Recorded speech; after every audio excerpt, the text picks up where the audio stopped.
So welcome to the USF Data Visualization Speaker Series for Spring 2016. We really appreciate everybody coming out. This event is hosted by our newly formed Visualization and Graphics Lab here at USF and generously sponsored by the Dean's Office here at the College of Arts and Sciences. Before we really begin, I have a list of people we need to thank. So first off, I want to thank Lisa Losen at the Dean's Office for helping us get the food and logistics of making this event happen. And Colleen Barrett with the Graphics Center for creating our posters for this semester. And we have several posters up at the front table if you want to take one home. I also want to thank our student volunteers, Ray, Courtney, and Lyndon for helping check everybody in. And I have to thank our co-organizers, Alarp Joshi and Scott Murray, who couldn't unfortunately be here tonight.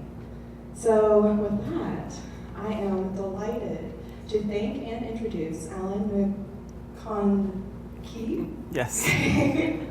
Alan works at the intersection of cartography, software, and data science. He has an undergraduate degree in computer science and mathematics and studied geographic information systems at Homer College in New York. He is now a PhD candidate in geography at the University of British Columbia in Vancouver and lead cartographer at Stamen Design. He's also on Twitter at Mapping Mashups, and if you don't follow him, you should, and hosts a bi-weekly Twitter discussion called GeoWeb Chat. So please join me in welcoming Alan. Thank you. All right, am I on with this microphone? Is this working? No. Oh, it's just for the video? Yeah. Okay, that's fine. Hi, so I'm very pleased to be here. I'm very excited to get to speak in this series. I've only been to one other speaker in the series a few years ago, but I always watch it with envy, the topics you get to see at this meetup and in this program. So my name is Alan. I'm going to be talking a bit about this project that we've been doing at Stamen for about the last year with the Digital Scholarship Lab at the University of Richmond in Virginia. And it is a Atlas of American History. I have my slides here at a short URL, sta.mn/gh3. You could also just Google me and Speaker Deck and find the slides to this. So that way you don't have to write down any links and you can refer to the notes in the slides later. So this is a project about American history. So our story actually starts with this atlas, published in 1932. This is a massive and a significant textbook atlas of history that really was state-of-the-art data visualization at the time. This was a project that has like 700 different maps in this atlas. We have a copy of this at the studio at Stamen, and it's a lovely thing to look at, to flip through. It took them 20 years to work on this project. Dozens of researchers were collecting the data, visualizing it, really trying out a lot of new visualization methods, like dealing with time, dealing with new ways of representing variables. And even though if we try to view it as it was during this time as a groundbreaking thing, even the editors themselves were hopefully they were impressed with what they had done, but they were thinking of what more they would wish they were able to do. One of the editors in the introduction says that the ideal historical atlas might well be a collection of motion picture maps if these could be displayed on the pages of a book without the paraphernalia of a projector, reel, or a screen. Because when you're working with historical data, and time is deeply involved in everything you're mapping, you want to see that move through time. Today, we might even suggest, well, more than a movie screen, you would want something that you can interact with and move forward and backward at time at will. And really, what right here is describing sounds a lot like a modern-day iPad, perhaps, like some kind of thing that works like a book, but you can arbitrarily move through it and see history played out in front of you. So the Digital Scholarship Lab at the University of Richmond has this ongoing project that they've been working on for a few years before Stamen even joined it. And what they were doing with a grant from the Mellon Foundation was scanning in every single page from this atlas and trying to enhance it for modern day web-based browsing and interaction. So they were trying the best they could to take the pollen and write atlas and give it that interactivity that they would have hoped to have made at the time had they had the tools. So there's travel time maps in there. There's maps of population density, economic variables. There's agriculture in this one. And all those maps, you can see them in their original format as they were printed in the original map projection, but you can also see a warped or a geo-rectified version if you wanted to overlay it on present-day web maps, which use the Web Mercator projection. Where there were a series of maps that were next to each other, page after page, you can animate those. And they've even made the choropleth maps. So the choropleth is a type of map that has polygons that are colored or represented by different types of variables. So in this census map of presidential elections, you can actually click on a county, or you can click on demographic variables coming out of an individual county on this printed looking map and get that enhanced, deeper data that you can't really get without looking up a table in the back of this print atlas. So they were trying the best they could to add all of this animation interactivity without changing the look of this original map. But then that's where we come in at the final year of this Mellon-funded grant that Richmond had. So after they had done everything they could to basically enhance this old printed map to enable it with modern day tools interaction, their next step was, okay, let's start from scratch again. If we were to not be bound by what the old map looked like, what data it had in it, how would we try to create something like that historical atlas from scratch with today's perspectives on what we can do with data visualization? And so we're working with them to try to live up to what Pollen and Wright might have done if they started today. So despite this historical subject matter, we're not trying to make these maps look fake historical. These are the first 4 ones we mapped, and yes, one of them does have a bit of a sepia tone to it, but there's no like fake paper creases or burned edges on these maps. There's a time and a place for those things, but these maps are meant to be of the present day looking at the past rather than being embedded in the past. And when they came to us for this project, they were originally looking for someone who would help them build them a library of components and tools that they would then be able to, at the University of Richmond, go ahead and make hundreds more maps. We said we'd rather do it the Stamen way, and for us that means give us a discrete set of data, a story, a question that each of these pages or maps in an atlas should communicate, and let us tackle these like they're a design problem, like we tend to do our client-based work at Stamen. So we'll design you 4 maps that are really well-tuned for this topic, for each topic, really trying to make decisions for what functionality these tools should have based on what the data needs in order to tell a story. And then the idea was that by doing this, we would be keeping in mind that they wanted a toolkit. We would hope that some of the components that we build will fall out of this as a growing set of components that had at least been real-world tested in these initial 4 maps. So our work is coming to a close. We've done this first year project. We've made 4 maps. We've started a library of components that we're hoping that they will be able to use, and that they're all open source so that perhaps anyone else will want to pick up these tools and go with them. And the University of Richmond has those ambitions of maybe they're going to make 100 maps over the next decade. So we had to strike some kind of balance between using the latest tools to not be really trapped in what a visualization environment already has done. We wanted to really push the boundaries to make something that will still be relevant and interesting in the next several years. But we also wanted to try to not develop tools that are going to become obsolete, or to pick a certain programming library that will then everyone will move on to a different programming language in 2 years. There's no way to really predict the future. We're hoping that these will be tools that will be somewhat able to hold up over these fairly long internet time frames, but we'll see how that goes. So for the rest of this talk, I'm going to go over each of those 4 maps, but I'm going to spend most of the time on the first map, which is this map of the forced migration of enslaved people in the US up to the Civil War.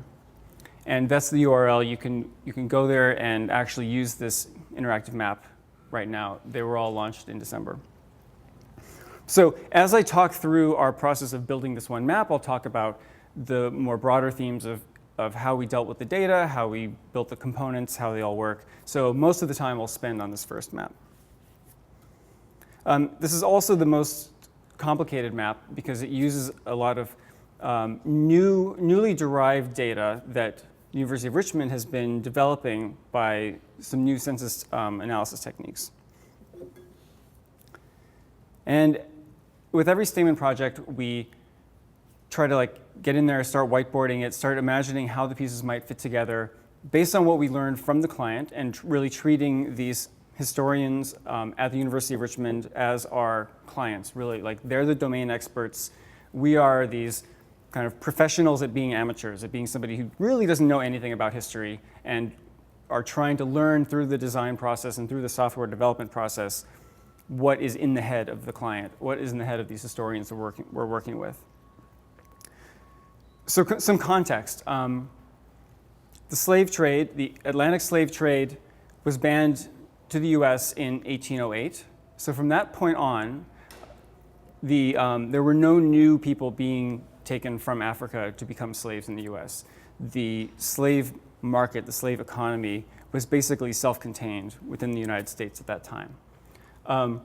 But during that period, from say 1808 until the Civil War, the US was certainly still not in stasis, not stagnant. There was population growth all across the country of slaves and non-slaves. There was the expansion to the west, taking territory from Native Americans.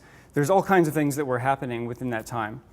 And one of the stories that has not been frequently told of this period is the movement of slaves within the US. And there's not a lot of good records for that. There's very little documentation on the broad level of where enslaved people were sold from one part of the US to the other. Those records are very spotty. So what the Digital Scholarship Lab was doing was basically looking at census data, because you have every 10 years a census of enslaved people and non-enslaved people every 10 years, and you can look at the population growth or decline of slaves in each county, and based on estimates of natural population growth, you can assume that people were either being moved out of that county or into that county because there's either more people in the next census or less people in the next census than you would expect. It's all a lot of estimations. They're doing the best they can. This is how you work with historical data. You can never really get the data that you want. You can never really have them collect the information that you want back in the past. You just work with what you have. But also, of course, just before I dive into the map, this is heavy stuff to deal with. I mean, we're talking about hundreds of thousands of people who were forcibly moved. Their families were split apart. And we have to resist or try to avoid only thinking of this as just a data problem, of course. And I'm not at all saying that we've solved that problem by any means. And just everything that I'm trying to say here, keep in mind that we don't really know whether this is even the best way to approach this data, and we definitely know it's not a complete story. We hope that this is something that will fit in with other ways of thinking about these problems. Still, though, this is an important story to tell and one that we should never forget as Americans, so we have to deal with it as best we can. And so we end up with something like this. So this is what it looks like. Pretty much right as it launched, we've been making a few little design tweaks after the launch, but it looks pretty much like this, and if you were to go to it today, this is the interaction you could experience. I'm using animated GIFs, so I don't have to stop and walk you through these things. And so all of these maps are really more than a map. They're a map plus other forms of data visualization that are all linked together. And they all are historical data, so they all have some form of timeline that is your primary way of interacting and moving through the data set, seeing how it changes. So here we have the map itself is showing gray areas where slaves were being exported from, red areas on the map where they were being imported into. We have the timeline along the bottom where you're clicking on different census years to make the map move. You have in the upper right a chart showing the aggregate by state. So some states, one part of the state might have been exporting slaves and the other part might be importing. You also see how time is causing the patterns on the map to change as regions, as counties and states go from being slave importers to being slave exporters a few decades later, when there becomes this surplus of labor, surplus of assets, basically is how the slave owners were thinking of the people that they owned. If you have a bunch of people who are working on your land, on your plantation, and at some point it becomes, once the plantation agriculture has been established in a certain part of the country, it becomes more valuable to sell your slaves to a growing part rather than to keep them to work on your land. Again, difficult things to talk about and difficult terminology, and I'm hoping that I'm being as sensitive as I can here. And we have other contextual layers you can turn on and off, such as the areas where cotton was grown or sugar was grown. You can pretty quickly see as you explore this interface how all of this in-migration was going into the dense cotton growing areas, which is all derived from the different types of land that would support certain types of agriculture. And you can dive down into states and counties to actually see what's going on at a county level. So you'll see a county it'll highlight which state that exists within. And this bubble plot down at the bottom, I'll talk about a bit later. The idea is that you can see everything is all linked together, and you can see it either at the overall scale, or you can really dive in to see what is the story of an individual place. And one of the ways that we were trying to deal with the fact that this is kind of dehumanizing to just look at this as all as raw data is we have real narratives from in the voices of people who were actually slaves, enslaved people who were moved during this period. So sometimes these are from diaries or autobiographies that people would have written after the end of slavery, or these are stories that may have been related to someone else who was writing around the same time. There's Solomon Northup's stories in there from famously from the movie 12 Years a Slave. So, and those are also geolocated, so you can kind of see where they are talking about on the map. They're linked to points in time, so you can kind of see when they were talking about these things. It's not, again, solving that problem of the heaviness of this data, but we're hoping to have it be another way of dealing with it, another way of viewing these human stories that are happening throughout this map.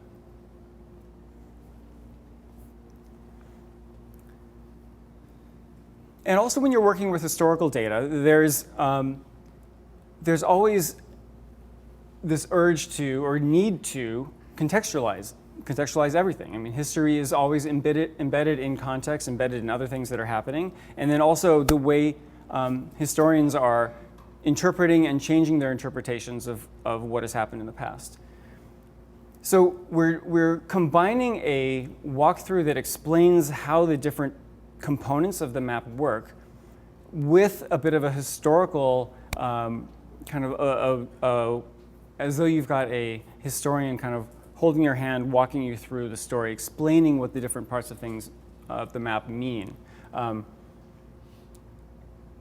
And all of that you can either walk through at the beginning and have a guided tour of how the different pieces fit together and kind of get an overall story, or at any point you can jump out of those and go into more open-ended exploration of the interface and kind of come back to them whenever you want. And one thing I should also point out is that as you're playing with this on the web, the URL is constantly changing and updating to describe the current state of the interface. So what you have selected, what year you have the timeline chosen at, how zoomed in you are, that's always updating the rest of the URL. So at any time, you can save your current view of the data by just saving that URL, or more importantly, share it with other people. One thing that is really frustrating on a lot of complicated data visualizations you might see on the web is like you set a bunch of like toggles and you've zoomed in on something, you see something really interesting, and then you send that URL to a friend and they are at the start page again, and you kind of have to tell them like, okay, you have to walk through, you have to do this and turn this thing on to see what I'm seeing. This kind of stateful URL gets around that problem in a lot of ways. And we also are planning on this being useful in educational settings. So imagine that this is part of a high school curriculum or maybe a university class, and in this history class you want a bunch of students to all start with the map zoomed in on a particular point in time or with certain layers activated. You can be assured that all your students are viewing the exact same map when they're answering questions on a quiz, for example. So those are all the main parts of this interface. I want to pause for a bit and just talk about how the pieces are fitting together. If you're interested in the technical side of things, I can certainly talk more about this after. If you're totally not, then just kind of don't worry about it for a few minutes and we'll come back to the pretty maps and things. So we've built this whole thing actually on CartoDB as our database and our backend. If you're not familiar with CartoDB, it is an online hosted mapping platform, basically. You can upload any geographic data to it. It basically gives you a hosted database in the cloud. You can do SQL queries. You can make maps of it. You can do all kinds of transformations of your data. So we're using that basically as our database. And some of the maps are tiled maps, these raster maps that, if you're familiar with how web maps work, they generally are these 256 by 256 pixel squares that are stitched together in the browser to make your map. Some of that is coming from CartoDB. Other parts are coming out of CartoDB, just using it as a database, as an API, and then we're drawing shapes in the browser using D3. So there's a mixture of different types of mapping tools that are all happening at the same time. And for some of the data, it needs to be in D3. Sometimes it needs to be coming in as the raster base map. The data is actually being updated and fed into CartoDB in the back end from a lot of Google Sheets. So CartoDB is kind of pulling the spreadsheets from Google as CSVs. The spreadsheets are where an army of undergraduates at the University of Richmond are transcribing these diaries and geocoding data. So all of this is actually getting fed into this thing through Google, so they don't have to deal with working in a database like CartoDB. And then that process of synchronizing it can make sure that the data is in a format that we know will be useful for the interface at the end. And the interaction is using React for making all the pieces work together and talk to each other. We're hoping that React is that sweet spot of something that is simple enough and has enough of a user base around it that it will still kind of be around, we hope, in like 5 or 10 years. We'll see. Again, I'm not quite into the front-end code part of things, so I'm just trusting that our developers made the right choice there. And for those of you who are either into maps or getting into maps, you may have noticed that I said way back at the beginning how most web maps are using the web Mercator projection, but you'll notice the maps for this project are not a Mercator map, and they also don't look like any other web map you might be used to seeing. One of the things that is great by generating our background map, these tiled maps from CartoDB, is that we can transform the data however we want, and we don't actually have to use an off-the-shelf base map. We wouldn't really want to use an off-the-shelf base map anyway, because most of them are designed with present-day data. You would have freeways that didn't exist in 1860. You would have cities that didn't exist in 1860. For historical mapping, you really need to make all the pieces of your map from scratch so that they are relevant and appropriate for the time of the data that you're working. So we just have a very minimal base map, just rivers, and if you really were a historical geography nerd, you probably would notice that some of the river deltas were different in 1860, but that's good enough for now.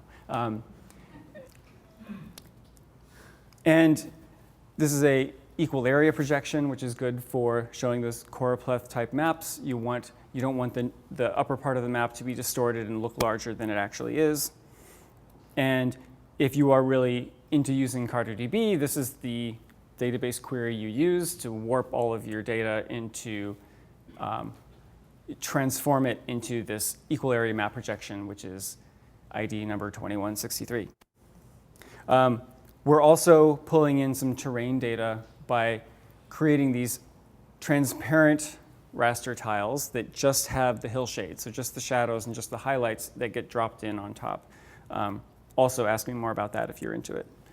That's something that is based on this other project that we've got going on, where we're collecting the best open source terrain data available in the world, or just available online, and making it available as a overlay hillshade layer. I want to talk a bit about the data challenges of preparing this data and working with this data. So I said that the map was using a choropleth. These are, again, different counties that are colored according to blue, whether they're exporting people, or red, whether they're importing. One of the challenges that we run into really quickly using historical data for maps is that counties are not static. They change through time. Going into this project, I knew, of course, that especially in the western US, there's going to be places where there are counties now that there weren't back then. But even in places that were fully settled and colonized, like the southeast of the US, every few years, these counties would be changing their borders. Sometimes they'd be subdividing, sometimes splitting up. So if we were to actually animate that, you would visually be distracted by all these little borders tweaking and changing all the time. Also, we need some other way of measuring those differences in the census populations too. Because if we've got census in 1820 says there's 200,000 enslaved people, and then 1830 has a county that has a slightly different shape, what happened to those people who have been moved into another neighboring county just because the boundaries changed? So instead, we're slicing up the counties according to using a hexagonal grid, and we know that this is getting us further from the source data, and there's more error that is introduced by adding and subtracting these sliced up counties, but at least we have a bit more control over what is happening with that error. And visually, we're really just trying to communicate the overall trend.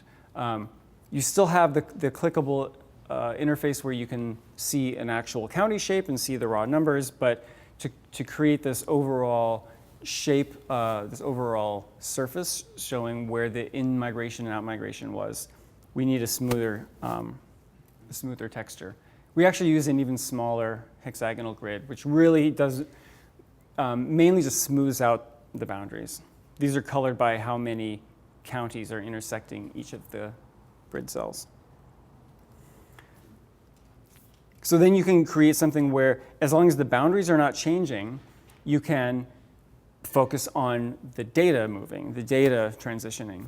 So there's a lot of smoothing out. There's a lot of you can't really point at any one of these dots and say, what is the value there? But you can definitely make pretty reliable overall observations about this phenomenon.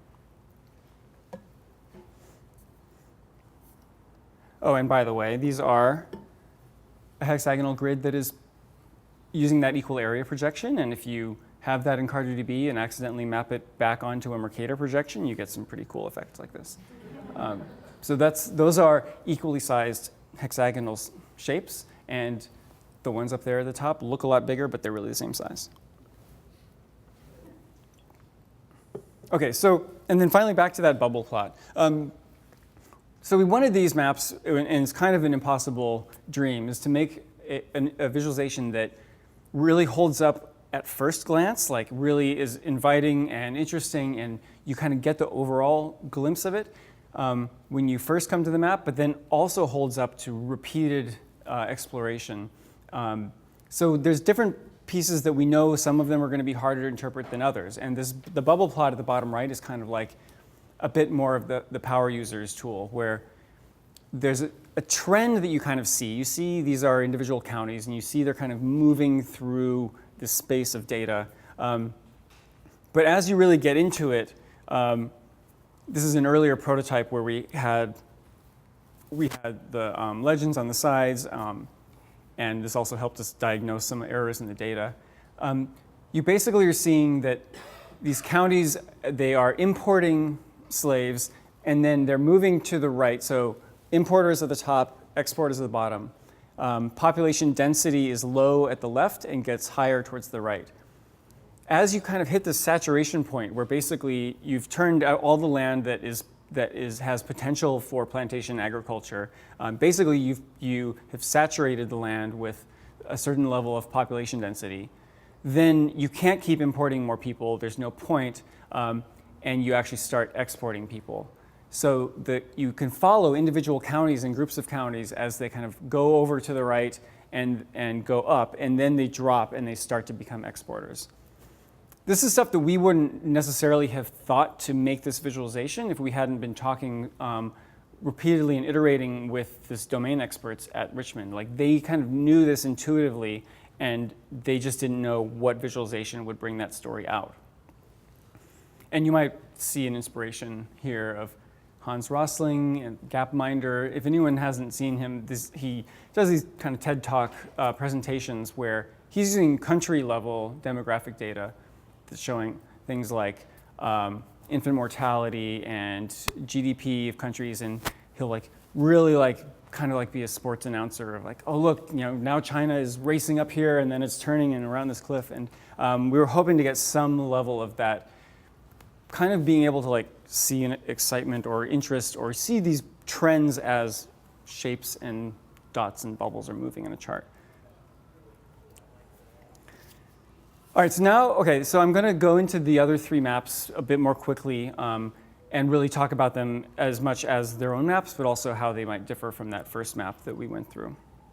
And you'll notice that all of these are about different aspects of either movement of people or movement of goods. And that's just because that happens to be the part of the atlas, of this future atlas, that the Digital Scholarship Lab is thinking about right now. Again, in their 100 future maps, they plan to cover a wide range of topics. And we just happen to have a whole bunch that are about movement of people or movement of things. So this one is about the Overland Trails, Oregon Trail, the California Trails. People were coming here for the gold rush, the Mormon Trail, populating or settling, colonizing Utah.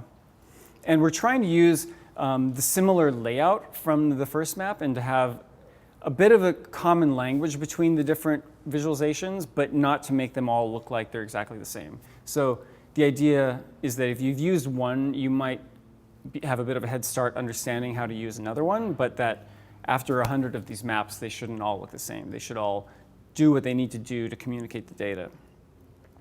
But same kind of idea, a big map, a timeline with some data embedded in it at the bottom, some more narrative, other types of visualization in the upper right, and then maybe a more complicated or more overview type visualization at the bottom right. And it ends up looking like this. It's a little bit washed out. But basically, you've got a timeline. And because this data is not from the census, we can have individual moments within a year. We're seeing geocoded, so the coordinates for these diary entries of people who are traveling across these overland trails, where they were, the places that they stopped, what time they stopped, and you can see them move across as you drag the playhead from 1840 to 1860.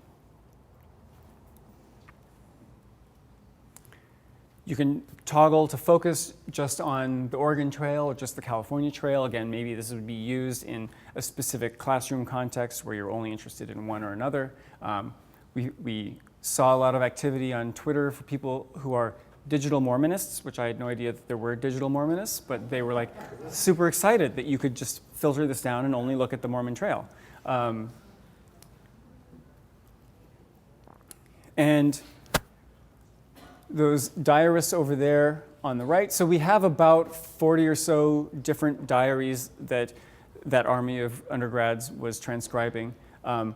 Really, there were tens of thousands of people who were traveling over these trails during these decades.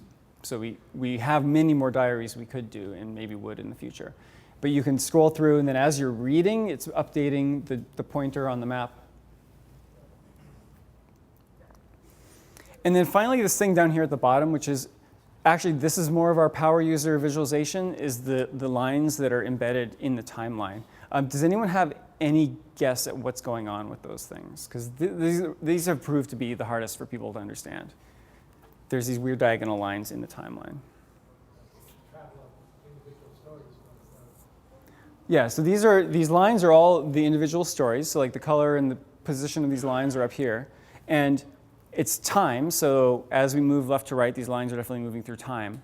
And they're moving from east to west, from the top to the bottom. So this actually says 86 degrees west and 123 degrees west. Those are just arbitrary, rough endpoints of where the beginning of most of these trails was and where the end was. So the inspiration for that map was another famous data viz example. One of Edward Tufte's, or I think several of his books might even refer to this type of visualization. So this is a train timetable as a 2D visualization, where at the top is Paris, the bottom is Lyon, and these are various cities along a railroad route between Paris and Lyon, and this is the schedule of trains for the course of a day.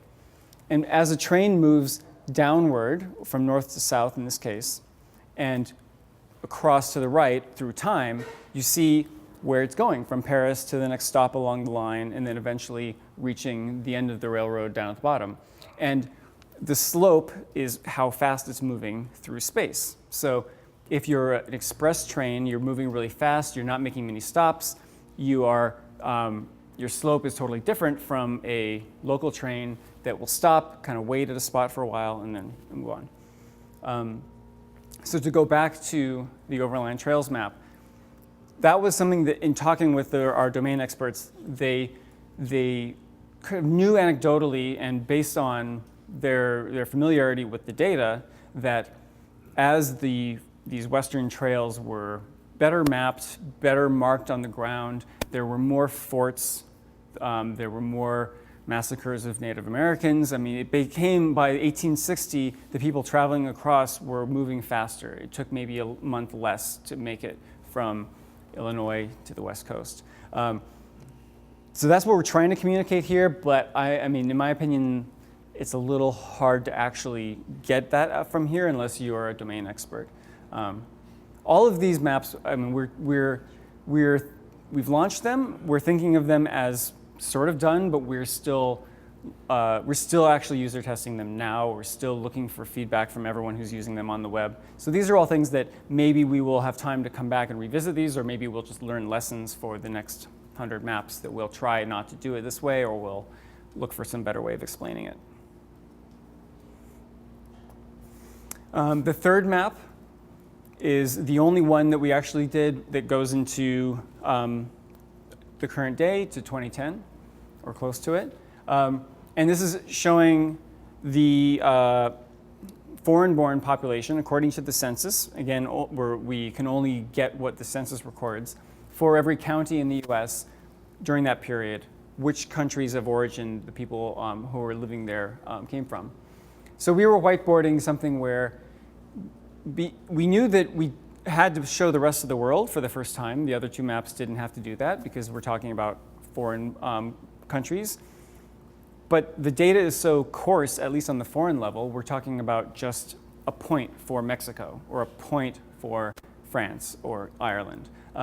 We don't actually need that much geographic precision, we just need some context. So what we ended up doing was sketching out these floating fragmented continents, which I'll show you in a second. The countries are represented by a Dorling cartogram, which is basically a map where every country, every data point is just a circle that is sized according to the data there.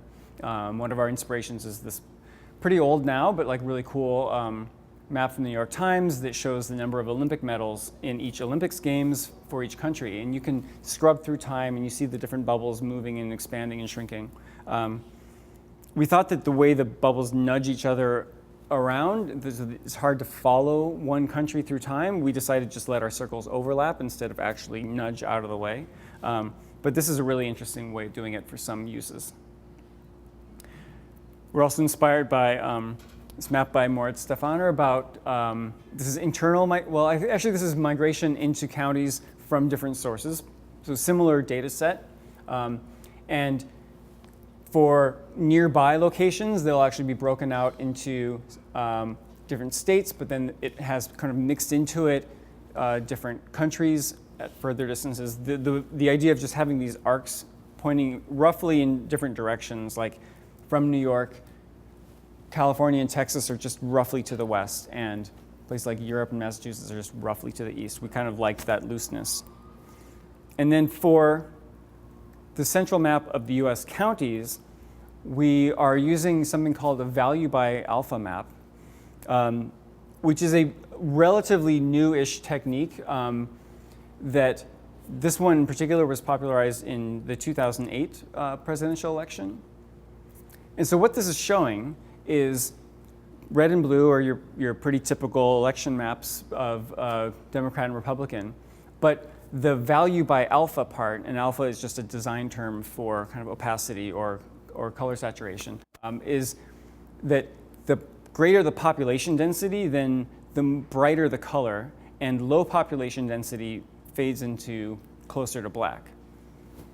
So that's the solution to, or one solution to these election maps where you see a little blue coastal counties where all the people live, and then everything is red in the middle, and you think, why didn't the Republican win that election? Because like the map is almost all red. It's really a bunch of large but almost empty counties in the middle of Wyoming that are, 10 people live there and 9 of them voted Republican, and the map looks all red. So this way, that county, or all those counties in Wyoming are still red. You're still not hiding that data, it's just they're incredibly dark red, and they don't really swamp the overall impression of the map. So that's what's going on in the different pieces of our map. This one is all D3. There's no tiled maps coming from CartoDB. And the different countries of origin are those blue circles on floating continents that are just there for context. Like, I don't really need to know exactly how close Europe is to Africa, but I just kind of need to know roughly that I'm looking at a bunch of circles that are all in Europe, and then I can click them and explore more closely. And the map itself is showing more green are areas where there's a high percentage of foreign-born population, so people who live there, maybe some of these cities where up to 40% of the population in some of these years were born in other countries. And then brighter blue are high-density areas where there are fewer foreign-born people.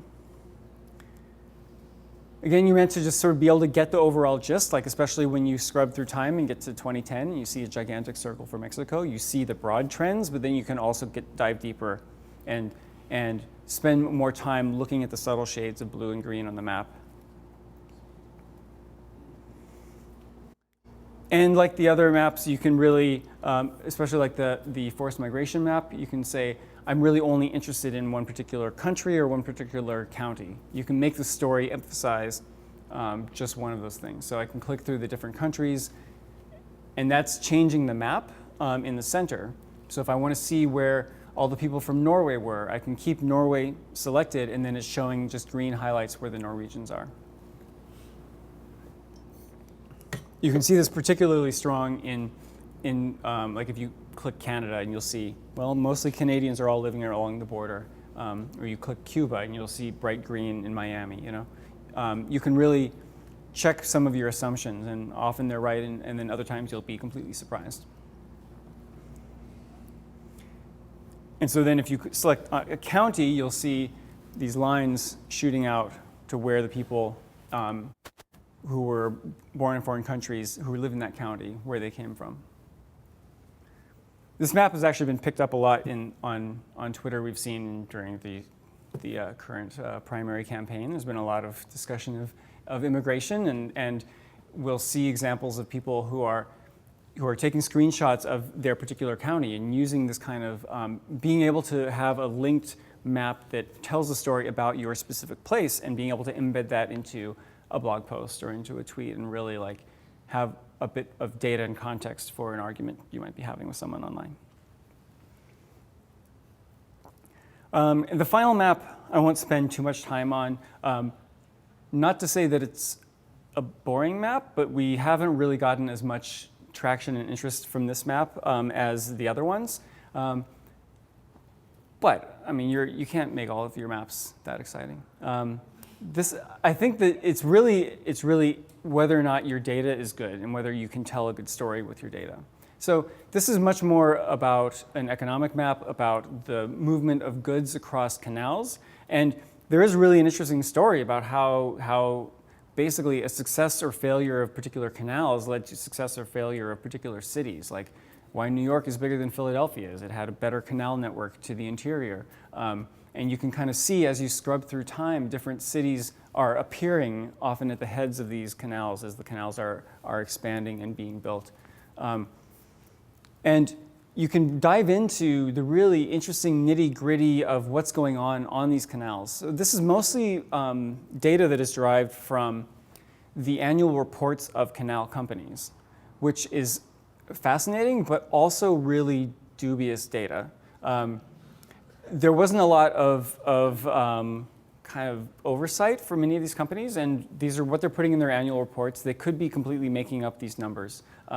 We don't really know. And they're really spotty. Like you may not have reports for certain years, and one canal might report their total tonnage. So that's what this chart is showing. This big thick graph is the total tonnage that was going across these canals. And you can see why the Erie Canal is like dwarfing all the others. But some other canals might not be reporting totals. They might just be reporting the specific things that were being transported across the canal. So you start to realize it's really difficult to make comparisons across this kind of heterogeneous historical data when it's not, say, coming from the census where it's all been collected in the same way. I mean, you may have critiques of how the census asked its questions, what questions they were asking, but at least you can be pretty sure that they were consistent across 1 year. So we tried to find ways to make this map more about kind of getting into that kind of meta story about how hard it is to deal with historical data, about how the different types of things that were carried, these commodities, are called different things across different canals, to make it more interesting about, less about like this numbers game of a visualization, like which one was bigger, when was it happening, more about what actually was this thing, what do we know about it. So it's a different way, a different approach to making, trying to find interest in a historical map, and we'll see over time whether this catches on, whether there are certainly going to be sub-communities of historians who will be interested in a specific thing, and they may run with it, or they may tell us like, you're missing the story, or you've got it, or there's another way that we'd like to see this visualized. Still optimistic that this will catch on, but it's certainly, I can't, the other three have all been much more widely received so far online and through the feedback we're getting. So we launched all this stuff. We put the code on GitHub, which is online hosting of software repositories. It's all open source. You can look at it. You can give us feedback on it. You can try to use it. We want this to be usable, but we know it's not going to be super user-friendly. Like, this is not meant to be targeted at someone who is going to pick this up and play with it for an hour and be able to create their own map. We know these are a bit like power user tools, but we're hoping that at least we're opening up the audience for who could make this type of map, at least a bit broader than that atlas from the 1930s, where only one is going to happen every few decades. You know, we're hoping that at least there will be dozens, if not maybe hundreds of people building maps off of this toolkit in the future. And even if you don't feel like you want to dive into the code and start using it, at least use these repositories to give us feedback. You can track issues, bug reports on these GitHub repositories. If you don't like, or if you think we're symbolizing some variables wrong, like we've already had thankfully, cartography nerds are checking up on how we're representing the sizes of the circles, and they're like, should you be using a square root or you know? And we have this kind of conversations in the bug reports here, which is great. And yeah, if you missed the URL, now that you can see it again, you can go to all of the 4 maps from dsl.richmond.edu/panorama. And again, the links to the slide deck, sta.mn/gh3. And it's been great working with the Digital Scholarship Lab. Like, they've been very technically savvy in trying to pick up these tools and run with them and learn what we're doing and why we're making the decisions for the visualizations and for the code. And they've been a pleasure to work with. And of course, we definitely thank the Mellon Foundation for supporting this type of work. And thank you all for having me here. I'm welcome for any questions. Yes. Thank you.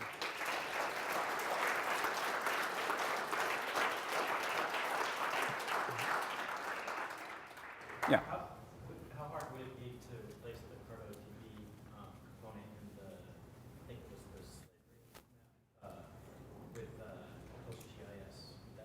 Would that be all that's needed? Or? The question was, how hard would it be to replace CartoDB with PostGIS?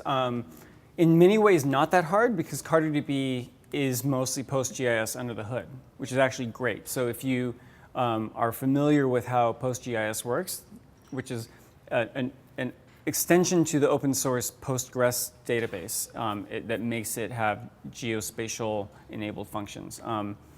So it's not that hard. Mainly the part is just having it hosted and then having the necessary kind of API calls to like request the data. But the components should be fairly modular. So if you had some other source that you could, you know, request GeoJSON files from or render a tile from, it should work. Yeah. Just quick, you know the cleanup of the data by the students at Richmond? Are you aware of the Zooniverse ScribeD crowdsourcing application for cleaning up data originating from like the New York Public Library Labs? Right. Was it Zooniverse or yeah? And there's several different places where you can have kind of crowdsourced data collection. Like there's one, like where they're transcribing captain's reports from ships during World War I to like figure out weather patterns 100 years ago, and like there's a lot of like citizen science projects out there that you could use as a backend for this type of thing. To my knowledge, at Richmond they weren't doing that. Maybe just because they have a bunch of undergrads. I don't know. But if you had, I mean, if you wanted to, instead of having 40 diaries on the Overland Trails maps, if you had like 200 diaries that you needed transcribed, you could feed it into one of those online things to get that data cleaned up. There's no reason why you can't. Yeah, Eric. Kind of a follow-up question to that. So you've got this link from the Google Sheets to CartoDB. Mm-hmm. Curious what kind of quality checks you have between those things as students are doing this and possibly making mistakes? Or is there a build cycle? Are you using a GitHub kind of model where there's a pull request to put new data in, or is it just go in and prove that it's correctly formatted, correctly spelled, and all that sort of stuff?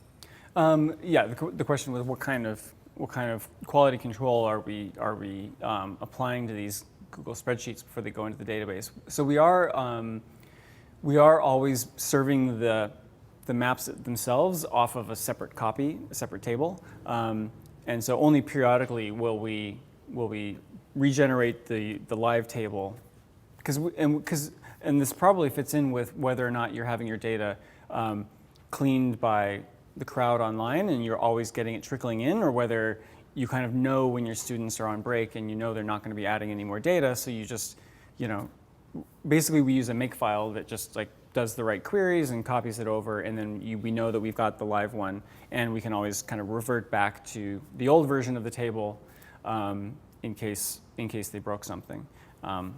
Yeah. If we had a more continuous flow of data from people that we weren't necessarily vetting, we would need something a bit more robust than that. Yeah.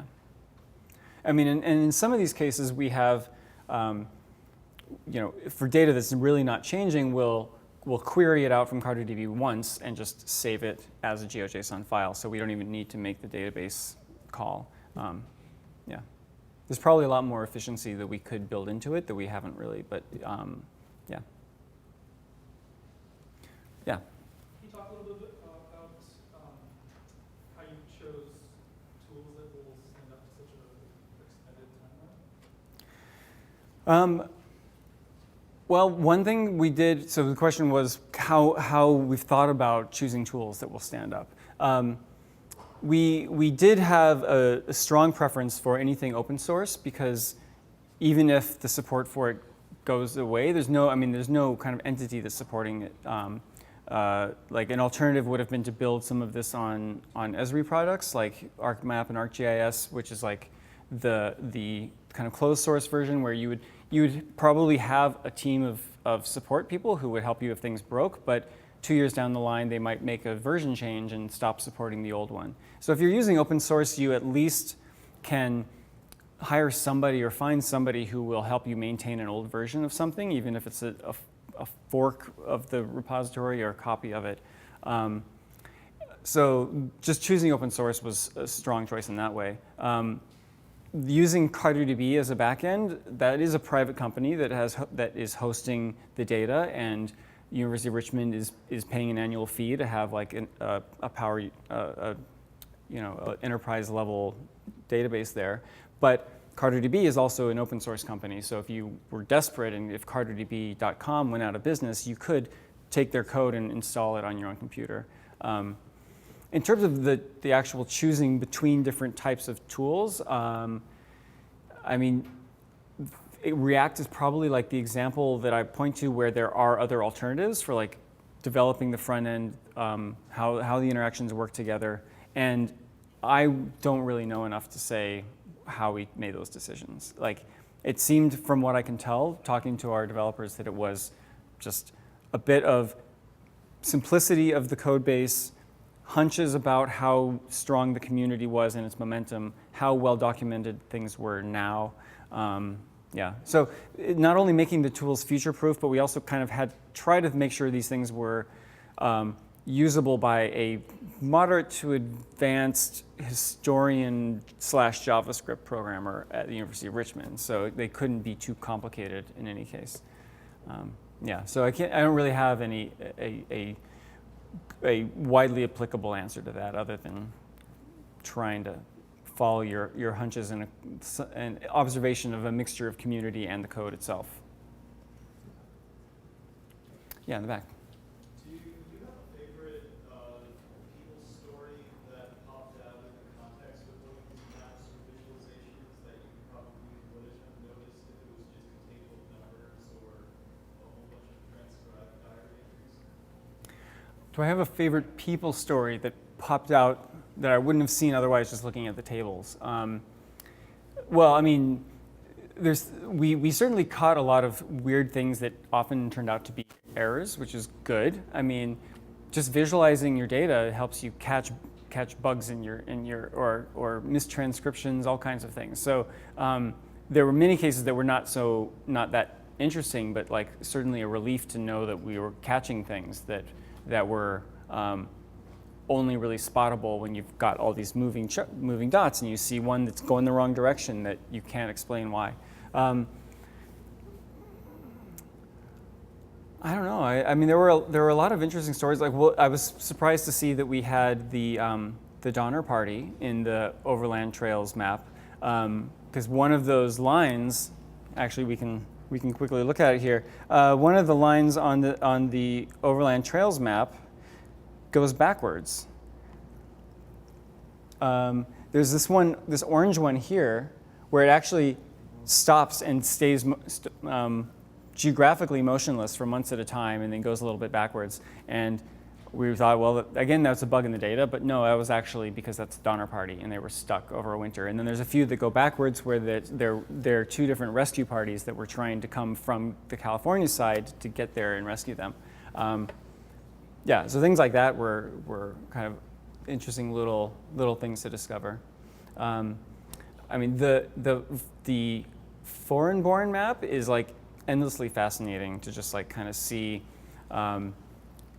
Any town that you visit, any place you've lived, to kind of see what actually was happening there over time, and then to see how it compares to neighboring places. So and we actually have a gigantic print version of this going to be on display at the Yerba Buena Center for the Arts coming up soon.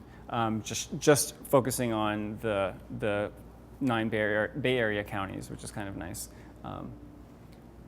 Just seeing how these things change over time, like when San Jose or Santa Clara starts to catch up with San Francisco in terms of immigrant population, and then you scroll back in time where there was hardly anything there. I don't know. Yeah. They're all really fun to spend time with. And I hope you all find some good stories to share in the data. Yeah. One suggestion that might make your canal map page more interesting is to have some elevation data, if you don't have that. Because things like the Erie Canal had 75 locks to go over the Adirondacks. People think like your experience of a canal is that it's this flat, boring, straight line. Right. But many of the canals, at least, have to do some serious engineering to get where they are, and that kind of information is interesting. Yeah. Give you a big bang. Yeah, so like for the canals map, like just geographically, structurally, each canal was super interesting in terms of like the elevation that it had across, the infrastructure that was happening at each of the locks. Like, yeah, like we don't let you zoom in too far onto this map because we don't really have supporting data of like what did the roads in the area look like. Like there's all kinds of things that it would be fascinating to be able to zoom in at the individual locks, but then you would lose all of the context. But it's the kind of thing that I would love to be able to support more different ways of finding interest in the data for sure. Yeah. Yeah, I mean we have elevation data, so we could do a cross section of each canal to see what they look like, which would be great.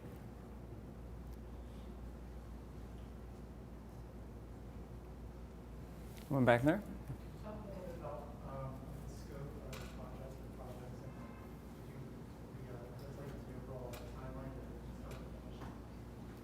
Like the scope, yeah.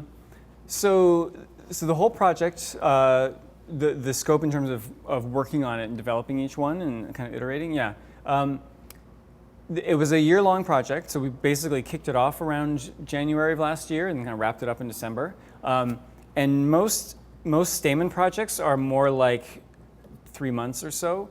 So going into it, we thought, well, this was the biggest project we've ever taken, and we're like, we're gonna have so much time to really like spend a lot of time on each of these maps. And then of course we instantly realized, well, it's 4 maps, so each one is gonna be kind of just as rushed, and at the end we're gonna be like, I wanna spend this much more time on it and really polish it. So in the end, they felt like any other of our projects, where at the beginning we spend a few weeks just like seeing what the data is. We always try to begin with data for all of our Stamen projects. Like we've had cases where people will say, can you just design something that'll look interesting and we'll get you the data when it launches. And then the kind of things that we design would bring out an interesting thing in this data if that was there, and if there's some other feature of the data that wants to tell some other story, then we would have missed it. So we almost always like require that we have data up front. And this is a case where, yeah, we had most of it up front. This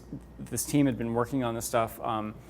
We might have had only half of the trails mapped, but then we knew that the rest were going to look like. And so we would do that whiteboarding, we would try to get actual data sketches as quickly as possible. So for me, for the map stuff, I would generally load things into QGIS, which is open source GIS, Geographic Information Systems program, which is not always the prettiest and is also not really well suited towards a final web-based interaction type of map, but is really the quickest thing to get a picture on the screen and see what it might look like.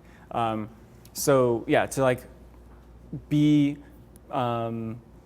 iterating with the raw materials as quickly as possible is usually what we do. And then probably a month or so or two of building out the skeleton of the framework of how the code would work, while we would also have a designer or two, a visual designer, iterating on what it should look like using Illustrator, and kind of always trying to have very, very tight cycles of feedback between people who are coding it, people who are designing it, and then the kind of client giving us sanity checks as we go.